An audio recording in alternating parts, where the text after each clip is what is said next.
Assalamualaikum warahmatullahi wabarakatuh. Perkenalkan, nama saya Muhammad Rafiza Handika dengan NIM 2504020080 dari Prodi Pendidikan Matematika. Pada kesempatan kali ini saya akan mempresentasikan tugas dasar-dasar matematika mengenai pembuktian matematika. Ada dua permasalahan yang akan saya bahas. Yang pertama yaitu penarikan kesimpulan dengan sifat-sifat logika, dan yang kedua metode pembuktian langsung. Mari kita mulai dengan permasalahan pertama. Permasalahan pertama berkaitan dengan penarikan kesimpulan menggunakan sifat-sifat logika. Saya akan mengambil contoh dari kehidupan mahasiswa sehari-hari. Ceritanya begini. Ada seorang mahasiswa bernama Budi yang ingin membeli laptop baru untuk mendukung kuliah online-nya. Nah, kita akan menggunakan logika matematika untuk menentukan apakah Budi bisa kuliah online dengan lancar atau tidak berdasarkan informasi yang kita miliki. Kita punya 4 premis dan 1 kesimpulan yang ingin dibuktikan. Premis pertama, jika Budi mendapat beasiswa, maka Budi memiliki uang 5 juta rupiah. Dalam notasi logika, kita tulis jika P maka Q, di mana P adalah Budi mendapat beasiswa dan Q adalah Budi punya uang 5 juta. Premis kedua, jika Budi memiliki uang 5 juta rupiah, maka Budi bisa membeli laptop. Kita notasikan jika Q maka R, di mana R adalah Budi bisa membeli laptop. Premis ketiga, jika Budi membeli laptop, maka Budi bisa kuliah online dengan lancar.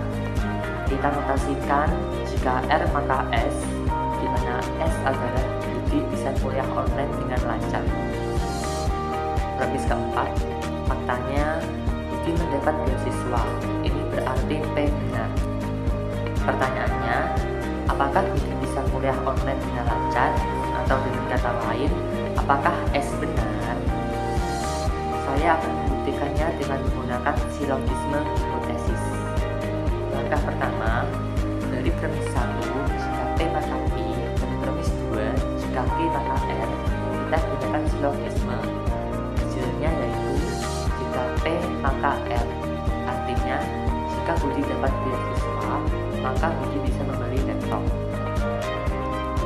Langkah kedua, dari hasil langkah pertama, jika P maka R, dan premis 3 jika R maka S, kita gunakan silogisme hipotesis lagi. Hasilnya jika P maka S, artinya jika Budi dapat beasiswa, maka Budi bisa kuliah online dengan lancar.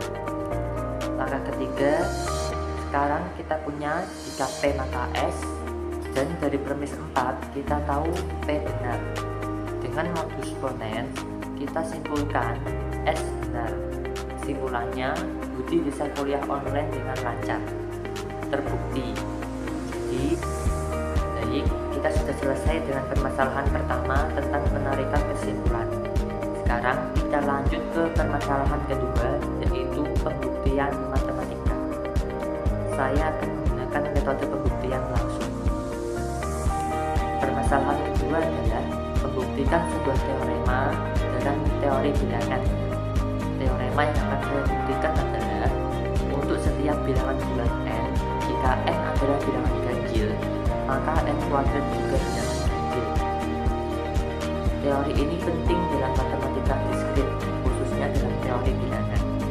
Kita perlu memahami bahwa sifat ganjil tetap dipertahankan ketika bilangan dikuadratkan. Langkah-langkah pembuktian. Mari kita mulai pembuktiannya. Langkah pertama, definisi. Misalkan n adalah bilangan ganjil sembarang. Kita ingin buktikan bahwa n kuadrat juga bilangan ganjil. Langkah kedua, representasi bilangan ganjil.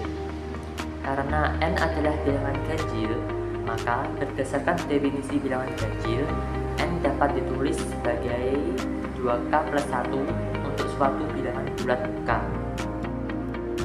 Jadi n sama dengan 2k plus 1. Langkah ketiga, kuadratkan n. Sekarang kita kuadratkan kedua ruas.